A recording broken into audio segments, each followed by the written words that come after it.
Témoignage de la Sangha, bienvenue à tout le monde. Comment ça va avec la pratique de la présence de Dieu dans le quotidien? Bienvenue pour partager.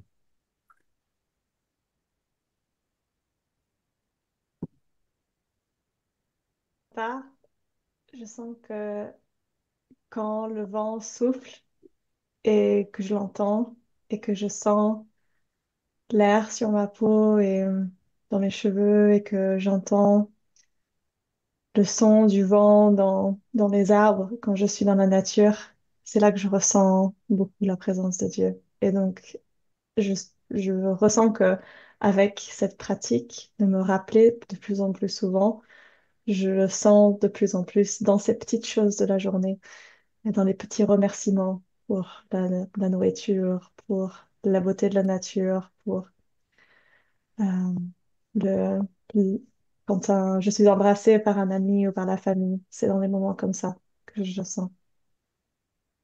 Excellent. Moment de gratitude ou de sentir le vent qui souffle dans les arbres. Moment de poésie. Merci, Leslie. Moi, je veux bien parler de ce que tu as dit l'autre jour, Ben. Regarder, quand on regarde les objets, sentir l'espace entre les objets plutôt que les objets eux-mêmes. Ça m'a beaucoup touchée. J'ai l'impression que dans l'espace, il y a Dieu, en fait. Et puis, j'aime l'idée de répéter une phrase qu'on aime régulièrement, ce que j'ai toujours eu tendance à faire, en fait. Une phrase de psaume ou quelque chose. Merci. Changer la perception et regarder l'espace entre les objets comme un bel accès. Oui, Marie. Et, il y a beaucoup de choses par rapport à la présence de Dieu au quotidien que j'essaye d'instaurer vraiment comme une pratique régulière le plus possible. Pour moi, c'est vraiment une manière d'amener tous les bénéfices de la méditation, enfin des méditations, dans le reste de la journée. C'est-à-dire, à un moment donné, de m'intérioriser. J'ai une alerte sur le téléphone. Et à un moment donné, de m'intérioriser, de respirer et de réciter un mantra, c'est une manière de me rappeler la présence de Dieu, mais c'est aussi une manière, j'ai constaté, de retrouver cet état que j'avais tendance à perdre très facilement, l'état de bien-être de la méditation. Excellent. Donc, tu retrouves le camp de base.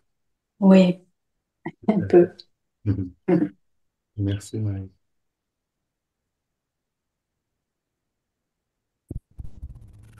Moi, ça va être plutôt, bonjour à tout le monde, ça va être plutôt, j'écoute si par exemple, je sais pas, quand j'étais jeune, j'ai tenté plein de conservatoires, par exemple, et à chaque fois, j'étais refoulée.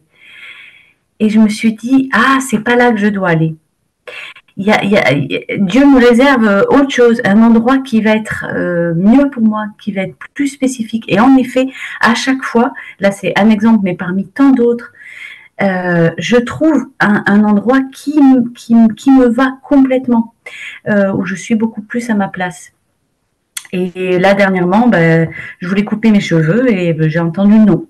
Non, faut pas les couper. Bon, bah, j'ai très chaud l'été, mais je les coupe pas parce que je sais pas, j'ai l'impression que c'est un lien avec une connexion de qualité. Voilà, donc j'écoute comme ça avec la méditation et aussi dans la journée de tous les jours. Ok. Remettre les décisions, même les décisions comme ça, hein, impressionnant. Une belle pratique.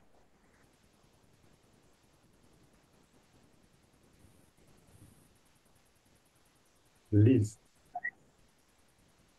si tu arrives à allumer ton micro.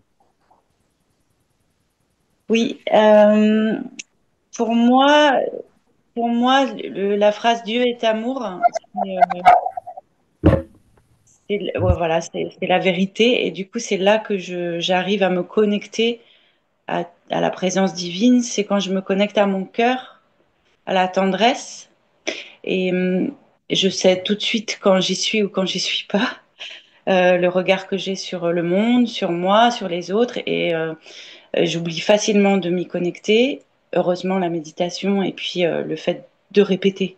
me permet de me connecter à la tendresse dans mon cœur. Et parfois, ça peut être facile avec juste un arbre ou une fleur ou, ou un animal, parce que les animaux m'ouvrent le cœur.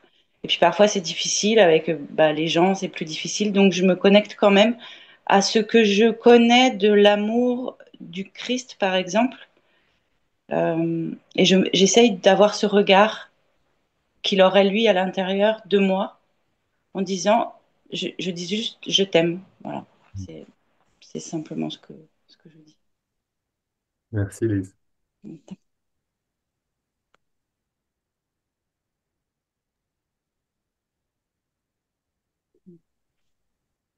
Allez, peut-être, oui, pour,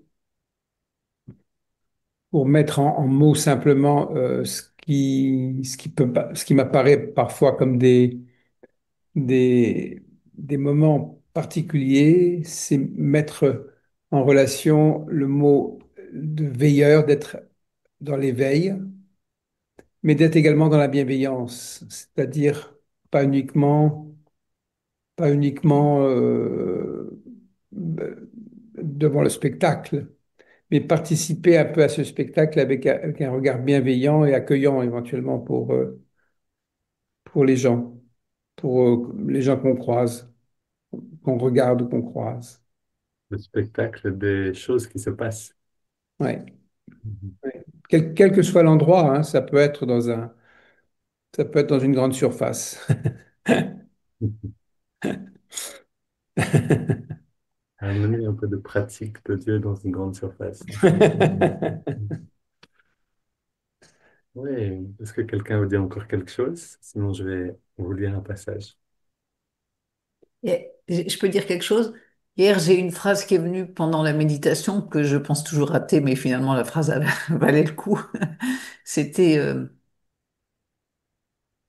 je vais plus la trouver parce que oui, sauver la relation parce que c'est elle qui te sauvera, parce que c'est elle qui vous sauvera. Je crois que c'était ça. Hmm. Sauver la relation parce que c'est elle qui vous sauvera. Je pensais à une amie qui est très très déprimée et pof, c'est venu comme ça. Hmm.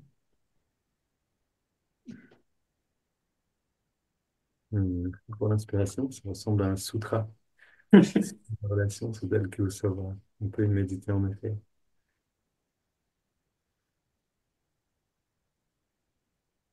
Ok.